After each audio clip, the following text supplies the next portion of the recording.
These latest headlines from ABC15 are sponsored by Lerner and Rowe Injury Attorneys. One call, that's all. Hello on this Tuesday, Megan Thompson tracking your top stories from ABC15 Arizona. Now tomorrow, Arizona will carry out its first execution since 2022. Death row inmate Aaron Gunches is set to be put to death for the 2002 murder of Ted Price, a case that has faced years of legal delays. His execution comes after Governor Katie Hobbs temporarily halted the state's death penalty process for review. Now that review is over and the sentence is moving forward. Our team is getting new information on the search for Emily Pike's killer, the 14-year-old found dead last month. The Gila County Sheriff's Office telling ABC15 a task force is being formed with the agencies involved with the case, including the FBI. They are creating a tip line seeking information from the public. Authorities do not have any solid persons of interest or suspects. Your input is needed ahead of a possible change that could cost you more. Phoenix City leaders are considering a 0.5% sales tax increase from 2.3% to 2.8%. A public hearing is scheduled for today. If passed, the increase would begin July 1st.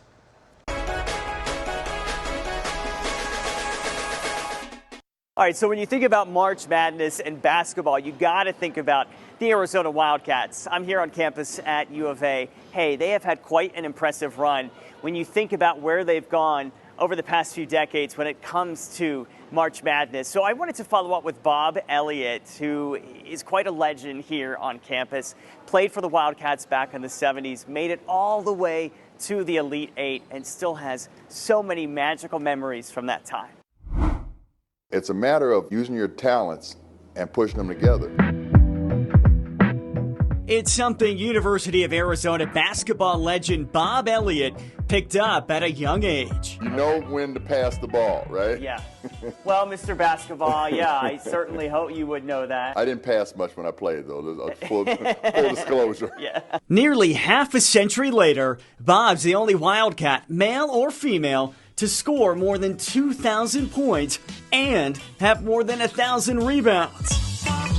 Whether it's free throws, layups, or slam dunks, it's no secret Bob was a hit on the hardwood, even when the program found a new home. What is that like playing in McHale? To Arizona, basketball is Tucson. And Fred Snowden, the coach I played for, is the one who started basketball in Arizona. Better known as the Fox, Fred Snowden was the U of A's trailblazing men's basketball coach, becoming the first black coach in our country's history to head a program at a major university. Let's go west to make history. And you did. Yeah, no doubt about it. So I got a few more gray hairs, Rick, but I feel good about it. Under Snowden, the Wildcats played in front of sellout crowds and landed in the big dance twice in the 70s. Bob was big man on campus in more ways than one. I jokingly say I'm the only 6'9" black guy in this town. So it's kind of easy to spot me. Plus back then, I'm not only 6'9", I'm on the basketball team. I had this 8-inch afro. Then came 1976. The Wildcats made it all the way to the Elite Eight. Did you feel pressure? Was it scary? It wasn't scary. A great opportunity because you're going to play against UCLA, and it's going to be on national TV.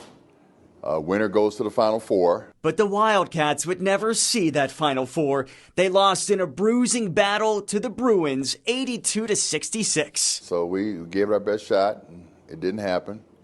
And so we knew that we had accomplished something that was huge. What did it teach you about yourself? If you've been given something, it's your responsibility to give back. And to learn more about Arizona basketball history, just head to the main page of ABC15.com. Reporting here on campus at the U of A in Tucson, Nick Soletti, ABC 15, Arizona. With your most accurate forecast, I'm meteorologist Jorge Torres. It'll be a breezy and cooler day here in the valley, with temperatures starting off this morning at 8 o'clock in the upper 50s. By midday, we'll already be in the mid-60s with those breezy conditions really picking up, and our highs today only climbing into the lower 70s. How strong will the winds be here in the metro? We're forecasting gusts anywhere from 25 to even 30 miles per hour at times. In the high country, the winds will be even stronger with gusts around 45 to even 55 miles per hour later on today. Highs highs up in the high country, staying cooler as a result of the passing storm. Only in the 40s in Flagstaff. Same for Heber and Show Low. 50s throughout Gila County, along with Prescott and Sedona, and 60s and 70s elsewhere across the lower deserts. Your 7-day forecast showing temperatures warming up, though, beginning tomorrow and beyond, with highs in the 80s and even 90s next week in the valley.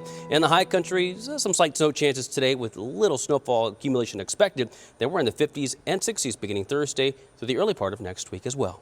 For the latest headlines, weather and traffic, head on over to ABC15.com, or you can download that free ABC15 mobile app. These latest headlines from ABC15 are sponsored by Lerner and Rowe Injury Attorneys. One call, that's all.